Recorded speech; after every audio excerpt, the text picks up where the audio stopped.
Hi, my name is Emma McNabb, and today I'm going to be giving a speech. For my persuasive speech, I'll be giving on mental health and access to mental health care. Here in the audience today, we have my parents, Allison and David Sonye, and joining us virtually via Zoom, we have my aunt and uncle, Edward and Doris Sonye, and my cousin, Nelson Sonye. Here are my speaking aids. As you can see, they're flashcards that I'll be using throughout the duration of the speech, and behind me, I have the visual aid that I will be referencing later on in the speech. Now to begin.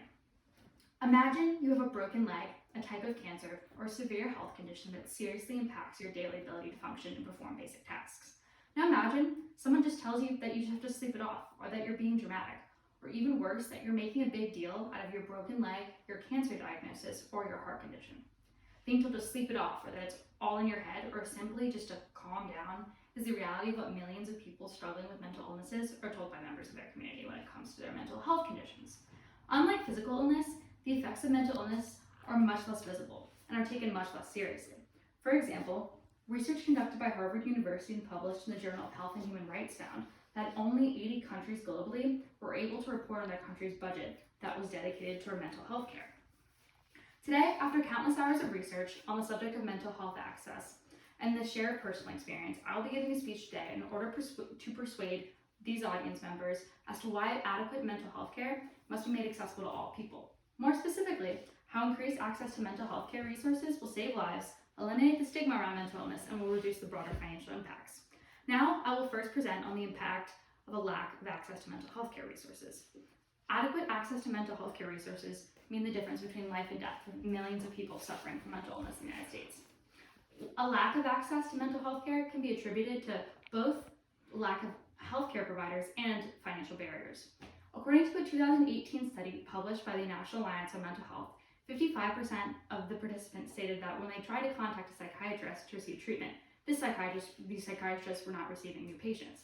Additionally, 56% of those who made contact reported that the psychiatrist did not accept insurance. That same National Alliance on Mental Health publication found that without insurance, the average cost of seeing a psychiatrist existed in the range of $100 per hour to $350 per hour.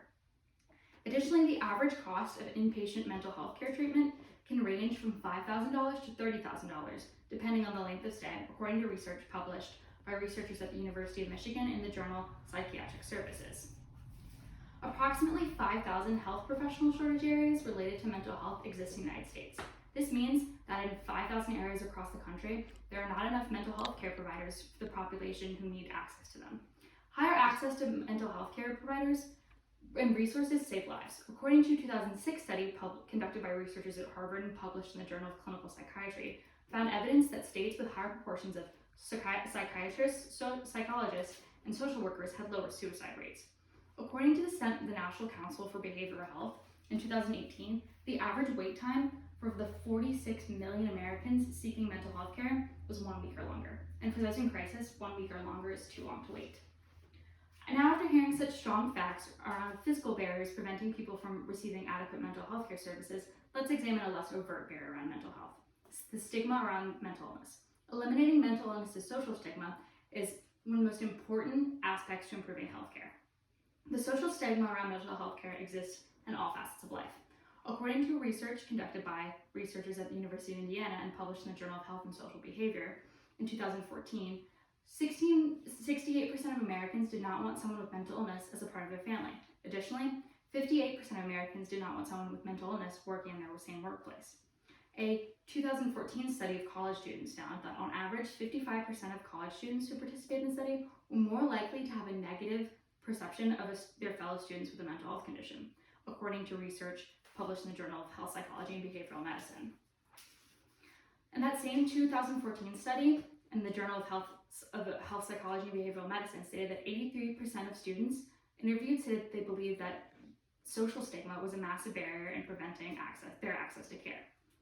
One of the best ways to eliminate the stigma around mental illness is through increased support systems. Research conducted by the American Sociological Association shows the best way to reduce stigma around mental health is to know someone personally and to have constant contact with someone with a mental illness. Odds are that someone in your own life is experiencing a mental illness or will experience one in the future, as 1 out of every 5 adults will experience a mental illness each year, according to the National Alliance on Mental Health Care. Behind me, as you can see, it shows the amount of average Americans that were not able to receive healthcare treatment, the worst areas where people could not have any access for imprisonment, and the lack of overall mental health professionals, one mental health professional per 1,000 individuals in the United States. While individuals can reduce the stigma around mental illnesses include, the ways individuals can reduce stigma around mental illnesses include showing compassion towards others, educating yourself and others on mental health care issues, and advocating for the equality of treatment of those with a mental illness to be compared or similar to those with a physical illness. After understanding the impacts of stigma on mental illness, we will consider the overall economic impact of a lack of mental health care access. Left untreated, mental illness can cause a massive financial toll on the overall economy. However, there is a solution. The cost of leaving mental health care untreated in the United States, according to a 2015 study conducted by Harvard Medical School and published in the Journal of Clinical Psychology, found the economic burden of those suffering from mental illness was $210 billion. Additionally, a 2018 report by the National Alliance on Mental Health found that untreated mental illness cost employers in the United States $100 billion collectively in lost productivity. The solution for reducing the economic impacts felt by a lack of mental health care treatment are increasing access to and along with funding for healthcare. According to a 2020 article published by the Center for American Progress, an expansion of the healthcare system that resemble a universal healthcare system is the most effective way to shift the financial burden of treatment away from individuals. Additionally, that same article published by the Center for American Progress encouraged the federal government increase funding for community-based resources like social workers, schooling services, and street-level mental health care clinics in order for more access to be made available. Additionally, Medicaid expansion for mental health services is the best way to eliminate the overall financial burden on the economy. The economic and social impacts of unequal mental health care access have been made clear. I hope that you will take action to make change. In closing, the necessity of providing mental health care access and services is now more essential than ever. Increasing access to mental health care services will allow for all people will result in lives saved. The stigma around mental illnesses require active participation from everyone to eliminate this stigma, this invisible yet impactful barrier. You can eliminate stigma through increasing your awareness, participating in sensitivity training, and greater education of the public, and educating others around you.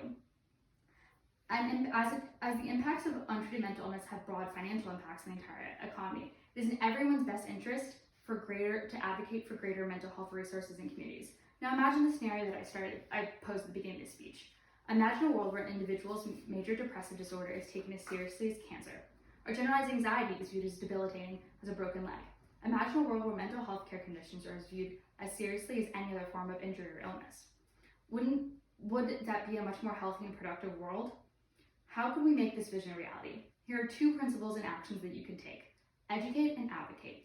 Educate yourself through reading and watching educational videos that are available through your local mental health care provider. Here in our locality, Region 10, there's the Region 10 Community Services Board. Educate others about new understanding to help reduce stigma associated with mental health conditions. Advocate. Advocate for your political and civic leaders to increase support and funding for mental health care services in your community and nationally.